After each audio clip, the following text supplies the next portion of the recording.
Eu me chamo Tereza.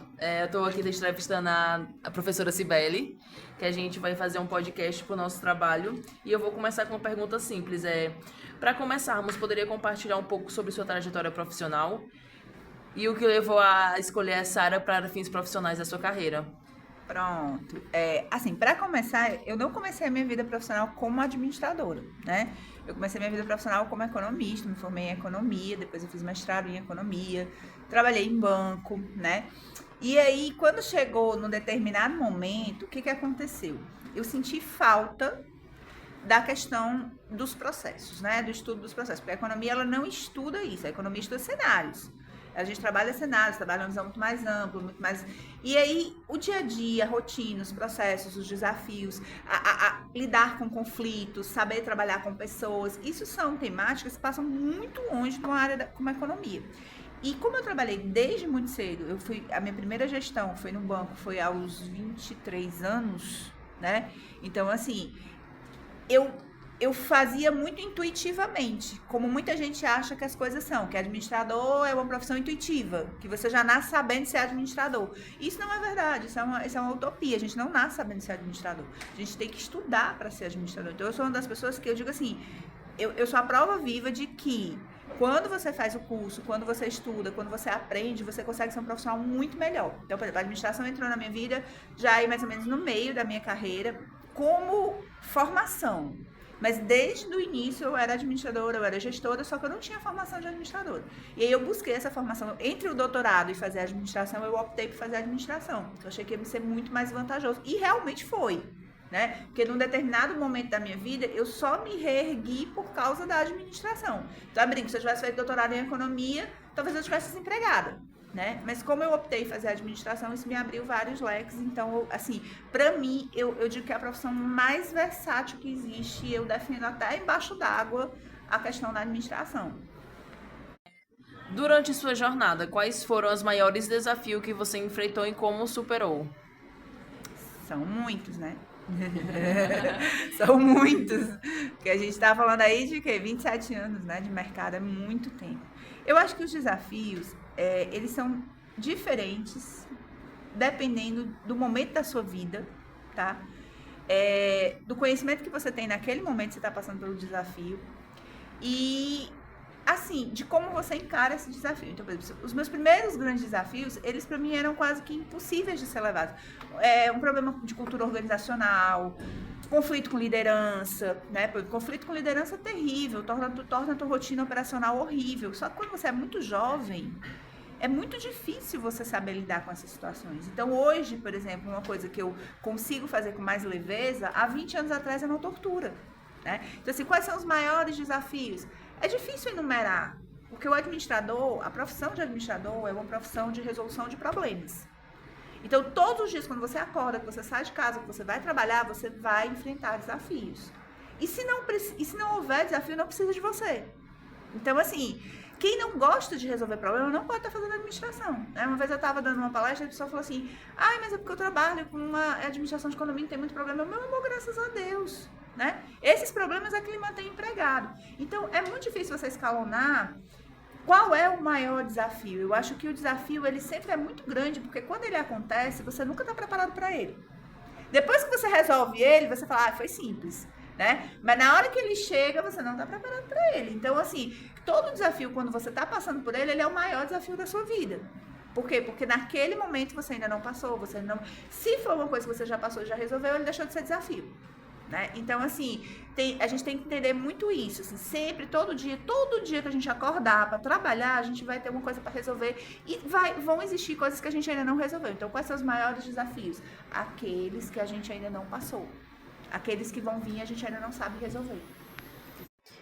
Quais foram as maiores oportunidades, professora, que a senhora, que chegou até a senhora e como foi que a senhora fez para aproveitá-las?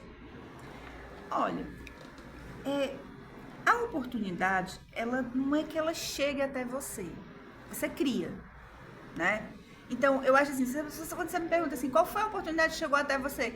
Eu nem sei, porque a maioria das oportunidades que eu tive foram coisas que eu fui atrás, entendeu? Assim, que eu botei na minha cabeça que eu queria fazer aquilo ali, que eu queria, por exemplo, eu queria trabalhar no banco, eu passei 3 meses fazendo seleção no banco até entrar, né? Depois, assim, eu queria fazer meu mestrado, todo mundo não queria deixar eu fazer mestrado, eu fui falar com o presidente do banco para poder liberar o horário para eu fazer mestrado. Então, assim, eu sempre fui uma pessoa muito determinada naquilo que eu queria, entendeu? Então, quando você chega para mim e pergunta, olha, quais foram as suas maiores oportunidades? As que eu criei. Eu queria aquilo e eu fui atrás. E aí, assim, eu acho que quando a gente sabe o que a gente quer, é mais fácil. Entendeu? Porque aí você vai fazer o que for preciso para você conseguir aquilo ali. E você não pode nunca pensar. Até, olha, tem uma coisa muito interessante. Até a oração, né? A definição de oração. O que é oração? É orar e ter ação. Então, nada vai chegar na sua mão se você não se movimentar. Se você não for atrás, se você não batalhar. Então, as maiores oportunidades foram muitas, gente. É muita coisa, assim. Eu já passei por muita coisa. Mas tudo foi assim. Nunca tive vergonha de pedir emprego. Nunca tive vergonha de chegar e falar, ó, quero fazer isso aqui, quero trabalhar aqui. E tem um negócio também que é muito importante na nossa área, que você precisa dizer para as pessoas o que você quer. Porque as pessoas não sabem o que está passando na sua cabeça. Então, se você não verbalizar, se você não deixar aquilo muito claro, as oportunidades não vêm até você, né? Então, acho que tem isso, as que eu criei e aquelas que eu verbalizei, sabe? E aí foi realmente oportunidade de trabalho, oportunidade de estudo, né? Bolsa para estudar. Eu acho que tem muitas situações que não dá nem para pontuar, assim, que é muita coisa, mas eu acho que a regra seria essa.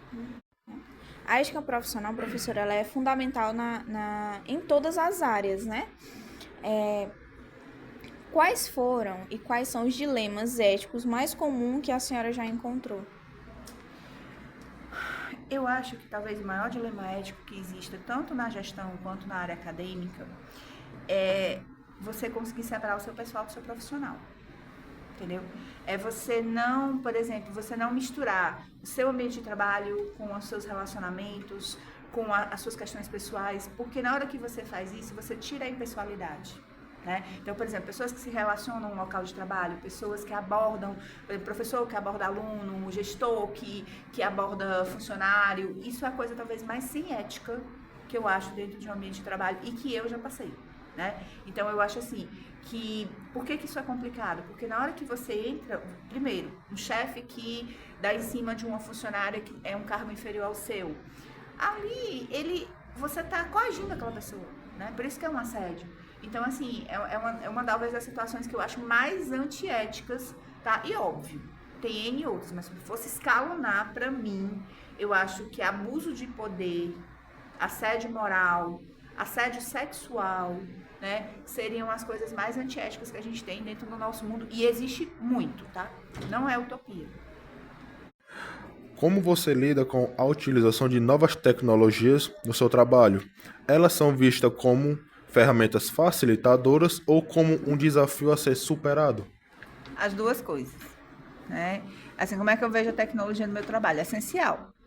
Ou você aprende, ou você tá fora. Você perde empregabilidade, tá? Então, é essencial. Agora, sim, é facilitadora? Sim, é facilitadora, mas desde que você saiba usar, né? E o que também eu sempre comento em sala, quando a gente está conversando, é que, assim, nunca ela pode fazer seu trabalho.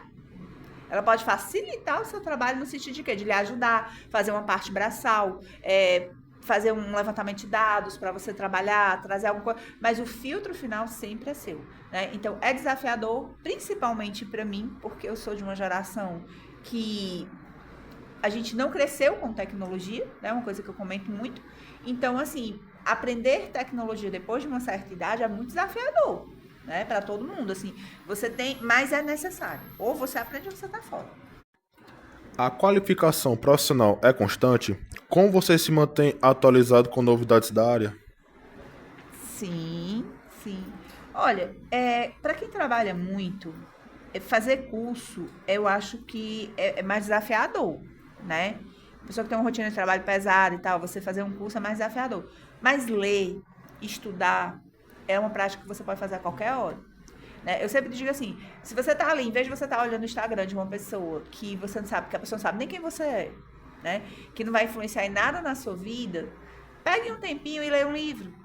pega um tempinho e baixa um artigo e vá ler, você já vai estar se atualizando, né? E outra coisa, o mundo hoje ele se atualiza muito mais rápido do que da primeira para a segunda revolução industrial foram 100 anos, né? Hoje, da segunda para a terceira já foram 50. A gente está tendo agora uma diferença de 10 anos para grandes tecnologias, para grandes mudanças tecnológicas. Então, assim, a gente vai chegar a um ponto que durante um ano você vai ter N mudanças dentro do processo de fazer alguma coisa. E se você não se atualizar, você vai estar fora, né? Porque ninguém vai ter paciência com você. As pessoas querem que você seja solução, não que você seja problema, né? O que é mais importante para se destacar e ser bem-sucedido na nossa área, além das habilidades técnicas? Habilidade humana.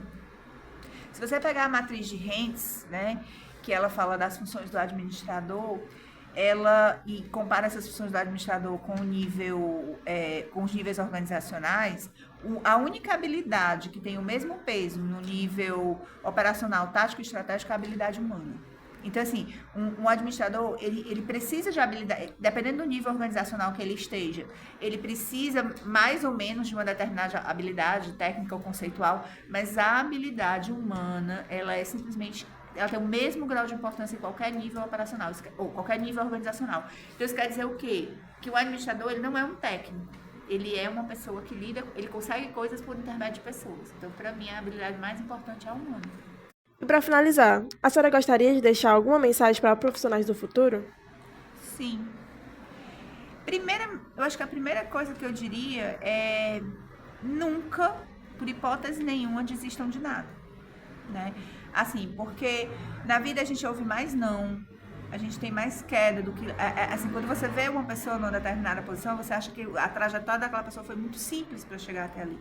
Mas nunca é, né? Todo mundo tem seus fantasmas, tem seus monstros, tem suas quedas. Então, assim, o que eu diria para qualquer pessoa que está começando é que não desista.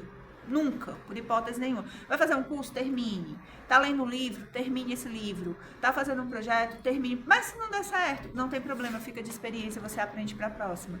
Mas não desista, né? Porque eu acho que se você desistir, sabe, você nunca vai saber como seria, né? Essa é a questão.